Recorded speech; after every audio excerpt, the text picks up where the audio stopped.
हे गुलाब आहेत. यावर्षी एका सीझनमध्ये साधारण 100 गुलाब एकाच झाडाला लागले. चांगली जात आहे. संपूर्ण वर कळे आलेले आहेत आणि गुलाब फुललेले आहेत. आज गुरुपौर्णिमा आहे.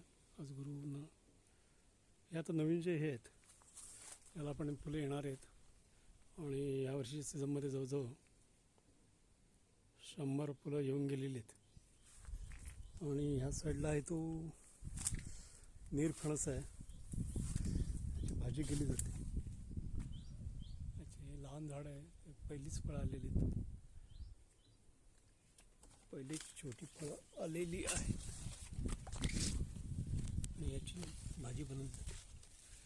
यावर्षी 2च फळं आलेली आहेत आणि त्याचं तर पहिलंच उत्पन्न आहे.